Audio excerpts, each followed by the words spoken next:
Assalamualaikum warahmatullahi wabarakatuh. Perkenalkan, nama saya Vivi Oktaviani dari Prodi D3 Keperawatan Poltekkes Kemenkes Bengkulu.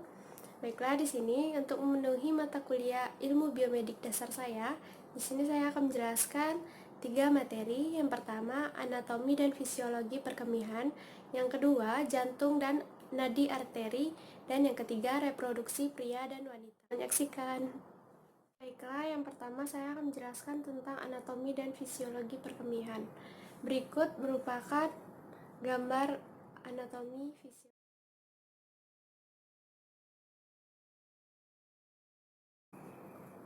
Sistem perkemihan merupakan suatu sistem di mana terjadinya proses penyaringan darah hingga darah bebas dari zat-zat yang tidak dipergunakan oleh tubuh dan menyerap zat-zat yang masih dipergunakan oleh tubuh pada dinding posterior abdomen di belakang peritoneum pada kedua sisi vibrata thoracalis ke-12 sampai vibrata lumbalis ketiga. Bentuk ginjal seperti biji kacang. Berikut yang pertama fascia, yang kedua jaringan lemak dari renal, yang ketiga kapsula yang sebenarnya meliputi dan melekat dengan erat pada permukaan ginjal. Struktur ginjal terbungkus oleh selaput tipis disebut kapsula fibrosa. Terdapat korteks renalis di bagian luar dan berwarna coklat gelap dan medula renalis di bagian dalam yang berwarna coklat lebih terang dibanding korteks. Urin, tahap pembentukan urin, satu proses filtraris di glomerulus. Yang kedua, proses reabsorpsi. Yang ketiga, proses sekresi. Yang kemudian, pernafasan ginjal dan ureter. Kemudian, lapisan dinding ureter berpangkal pada vesika trinaria yang berfungsi menyalurkan air kemih keluar. Pada laki-laki, panjangnya kira-kira 13,7 sampai 16,2 cm, terdiri dari pertama uretra pars prostatica, yang kedua uretra pars membranosa, yang ketiga uretra pars spongiosa cm. Taylor.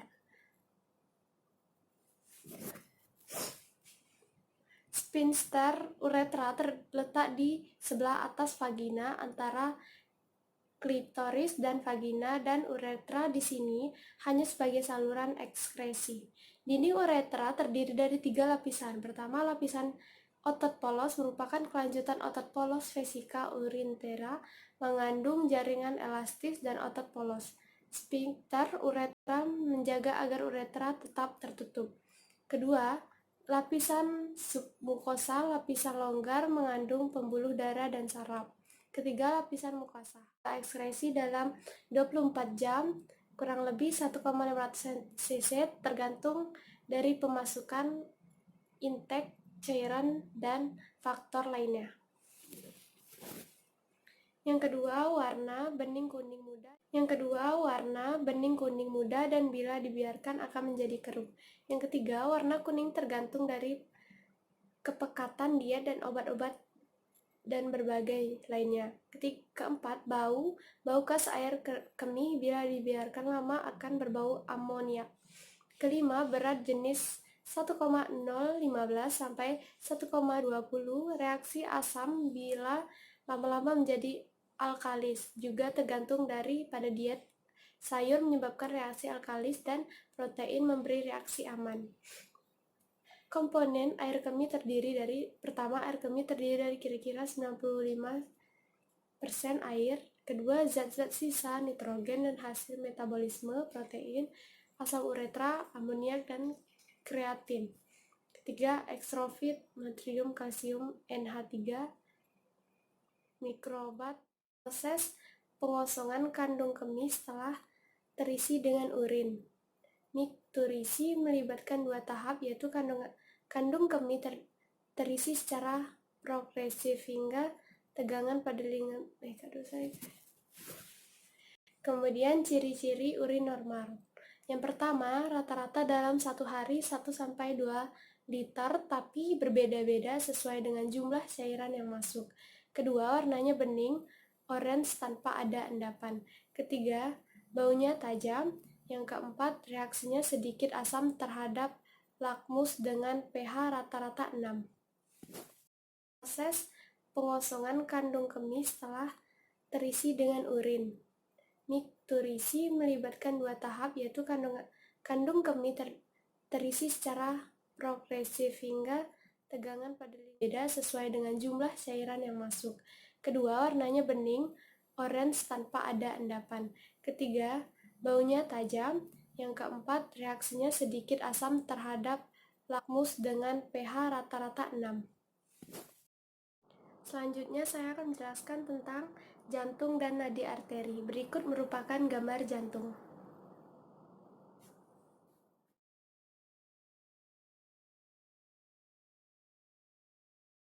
Jantung merupakan pompa hidup sederhana, hebat karena bekerja sepanjang masa. Jantung memompa darah ke seluruh tubuh melalui saluran pembentukan pipa. Jantung bekerja tanpa lelah 60-70 kali per menit, 10.000 kali per hari, lebih dari 1 miliar kali sepanjang hidup. Kemudian apa itu kardiovaskuler? Kardio merupakan jantung, kemudian vaskuler, peredaran darah, dan sistem kardiovaskuler adalah sistem transport tubuh yang membawa gas-gas, pernafasan, nutrisi, hormon-hormon, dan zat-zat lain. Lapisan paling dalam terdiri dari jaringan endotel atau selaput lendir yang melapisi rongga jantung.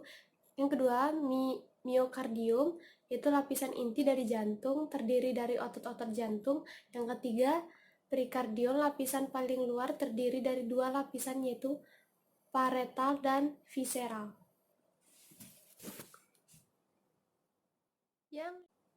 Yang berperan dalam sistem kardiovaskuler, yang pertama jantung, yang kedua pembuluh darah, yang ketiga darah. Jantung memiliki 2 atria. Yang pertama atrium kanan, yang kedua atrium kiri. Kemudian jantung punya 2 vertikal, satu vertikal kanan, yang kedua vertikal kiri. Pembuluh darah terbentang memanjang melampaui 90.000 mil sampai 150.000 km. Sebagian besar kapiler yang sangat halus.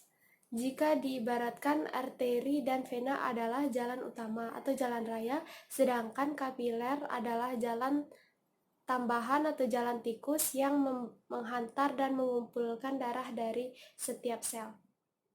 Dan kapiler, arteri adalah pipa atau pembuluh darah dinding tebal, kuat, berotot, dan lentur. Sedangkan vena atau pembuluh darah terhalus, diameter kapiler 2.500 kali lebih kecil dibanding arteri dan vena. Pembuluh darah jantung ke semua bagian tubuh, membawa kembali darah. Yang kemudian vena mengantar darah ke sisi kanan jantung melalui vena terbesar, yaitu vena cava superior dan vena cava inferior. Vena yang lebih halus disebut dengan venula. Vena membawa darah berwarna merah tua karena mengandung sedikit oksigen. Dinding pembuluh darah vena halus dibandingkan arteri karena tekanan darah yang dikirim sudah tidak terlalu kuat. Dilatasi atau diastol. Ketiga, periode istirahat. Nah, kemudian bunyi jantung. Bunyi jantung banyak sekali orang tidak tahu. Yang pertama, aliran darah jantung berjalan tenang. Yang kemudian, namun saat katup jantung menutup dengan tiba-tiba, maka berdetak seperti kita menutup keran air dengan tiba-tiba. Loop merupakan bunyi rendah saat penutupan atrioventrikular atau BJI. Kontraksi atau berdenyut, sisi kanan memompahkan darah ke paru dan sisi kiri memompahkan darah ke seluruh tubuh. Denyut jantung ini terjadi bertahap dan terus-menerus sehingga disebut menyuplai darah ke seluruh bagian tubuh, maka jantung perlu pasokan makanan yang tetap, yaitu mempunyai pembuluh darah atau koronaria. Kemudian denyut jantung dan nadi secara konstan berubah, misal pada saat OR. Darah, 3. Kecepatan kembali darah ke jantung. Ketiga, kecepatan kembali darah ke jantung atau aliran balik vena. Denyut nadi dan tekanan darah adalah dua tanda yang menandakan bahwa jantung sedang bekerja. Nadi sentuhan darah membentur dinding. Ada ductus deferens. Fisiologi sistem reproduksi pria. Pertama, hormon pada laki-laki FSH menstimulir spermatogenesis. B. LH menstimulir sel intersial Leydig untuk memproduksi testosteron. C. Testosteron bertanggung jawab dalam perubahan fisik laki-laki, terutama organ seks sekundernya. Efek hormon testosteron pada pria sebelum lahir. A. Maskulinasi saluran reproduksi dan genital eksterna. B. Mendorong penurunan testis ke skrotum. Efek reproduksi untuk pertumbuhan dan pematangan organ reproduksi penting dalam spermatogenesis serta untuk pertumbuhan tanda kelamin sekunder. Spermatogenesis adalah perkembangan spermatogonia menjadi spermatozoa berlangsung 64 hari. Spermatogonia berkembang menjadi spermatozoid primer. Sedangkan spermatozoid primer menjadi spermatozoid sekunder. Spermatozoid sekunder berkembang menjadi spermatid atau tahap akhir spermatogenesis adalah pematangan spermatid menjadi spermatozoa. Kemudian spermatozoa adalah 60 mikron. Spermatozoa terdiri dari kepala, badan, hingga ekor. Berikut merupakan contohnya. Contoh gambarnya. Kita lanjut ke sistem reproduksi wanita. A. Genitalia eksterna atau vulva terdiri dari pertama tundun atau mons veneris. Bagian yang menonjol meliputi sifisis yang terdiri dari jaringan dan lemak. Area ini mulai ditumbuhi bulu atau pubis hair pada masa pubertas. Bagian yang dilapisi lemak terletak di atas sifisis pubis. Yang kedua, labia mayora merupakan kelanjutan dari mons veneris berbentuk lonjong. Kedua bibir ini bertemu di ukuran labia mayora pada wanita dewasa panjang 7-8 cm, lebar 2-3 cm, lebar 1-1,5 cm. Pada anak-anak dan mulipara, kedua labia mayora sangat berdekatan. Labia mayora, bibir kecil yang merupakan lipatan bagian dalam bibir besar atau labia mayora tanpa rambut. Setiap labia mayora terdiri dari satu jaringan tipis yang lembab dan berwarna kemerahan. Bagian atas labia minora akan bersatu membentuk preputium dan prenulium clitoridis. Sementara bagian di bibir kecil ini mengelilingi orifisium vagina, bawahnya akan bersatu membentuk forcet. Kemudian klitoris merupakan bagian penting alat reproduksi luar yang bersifat erektil. Kemudian ada vestibulum atau serambi, merupakan rongga yang berada di antara bibir kecil labia minora. Dan ada himen atau selaput darah terdiri dari jaringan ikat kolagen dan elastis. Perineum atau kerampang terletak di antara vulva dan anus. Panjangnya kurang lebih 4 cm, dibatasi oleh otot-otot musculus levator ani dan musculus saucigenius. Otot-otot berfungsi untuk menjaga kerja dan sphincter ani. Di genitalia interna terdapat vagina, kemudian uterus. Ketiga ada tuba fallopi, Yang ketiga ada tuba Fallopi. Yang ketiga ada tuba Fallopi. Dan yang keempat ada ovarium. Siklus menstruasi terbagi menjadi 4. Wanita sehat dan tidak hamil setiap bulan akan mengeluarkan darah dari alat kandungnya. Yang pertama, stadium menstruasi atau desquamasi, di mana endometrium terlepas dari rahim dan adanya pendarahan selama 4 hari. Kedua, stadium postmenstruum atau regenerasi, di mana terjadi proses pembentukan endometrium secara bertahap selama 4 hari. Keempat, stadium intermenstruum, penebalan endometrium dan kelenjar tumbuhnya lebih cepat. Keempat, stadium premenstruum, perubahan kelenjar dan adanya penimbunan glikogen guna mempersiapkan endometrium. Selanjutnya ada hormon-hormon reproduksi. Yang pertama estrogen, yang kedua ada progesteron, yang ketiga ada gonadotropin atau realistic hormon, yang keempat ada FSH atau follicle stimulating hormone dan LH luteinizing hormone. Yang kelima ada LH luteinizing hormone atau ICSH atau interstitial cell stimulating hormone. Keenam ada HCG atau human chorionic gonadotropin. Dan yang ketujuh ada LTH atau lactotropic hormone atau prolaktin. Saya lanjutkan ke sistem reproduksi wanita, yaitu oogenesis.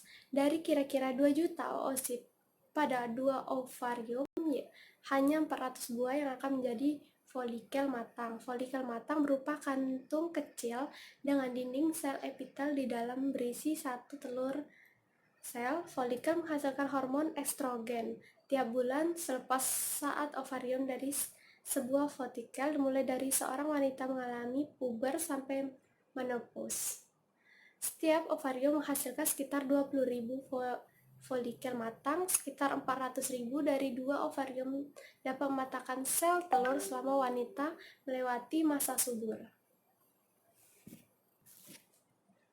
Di dalam ovarium terdapat sel-sel induk yang disebut oogonium atau oogenium berkembang menjadi oosit primer. Oosit primer mengalami pembelahan secara meiosis menjadi 2 sel baru yang disebut oosit sekunder. Dan perlu diketahui bahwa sejak bayi perempuan masih berada di dalam kandungan, ovariumnya telah aktif memulai oogenesis sampai tahap metafase kedua. Setelah itu inaktif sampai perempuan mencapai pertumbuhan yang siap untuk mengalami menstruasi dan menjadi ibu secara biologis. Pada perempuan yang beranjak dewasa, remaja, pematangan sel telur dan folikel hanya melanjutkan tahap telofase kedua. Yang pertama ada vas deferens, yang kedua uretra, ketiga kelenjar prostat. Kelenjar yang terbagi atas 4 lobus, yaitu lobus posterior, kedua lobus lateral, ketiga lobus arterior, keempat lobus medial. Kemudian ada vescula seminalis dan epididymis.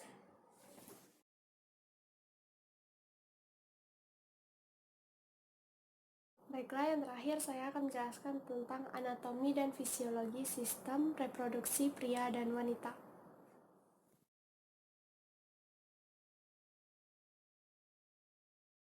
Pria. Pertama, struktur luar dari sistem reproduksi pria terdiri dari penis, skrotum atau kandung zakar, dan testis atau buah zakar. Yang kedua, penis.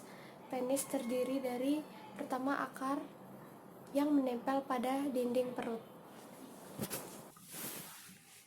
Kemudian badan merupakan bagian tengah dari penis, dan glans atau ujung penis yang berbentuk seperti kerucut. Yang kedua, skrotum. Dan dua rongga yang berukuran besar disebut dengan corpus cavernosus, terletak bersebelahan. Rongga yang ketiga disebut corpus spongiosum atau mengelilingi uretra. Yang kedua, skrotum. Skrotum merupakan kantung berkulit tipis yang mengelilingi dan melindungi testis. Skrotum juga bertindak sebagai sistem mengontrol suhu dan testis karena agar sperma terbentuk secara normal. Testis harus memiliki suhu yang sedikit lebih rendah dibanding dengan suhu tubuh. Testis berbentuk lonjong dengan ukuran besar buah zaitun dan terletak di dalam skrotum. Fungsi testis terdiri dari yang pertama membentuk gamet-gamet yaitu spermatoza dilakukan di tubulus seminiferus. Yang kedua, menghasilkan hormon testosteron dilakukan oleh sel interstitial atau sel Leydig.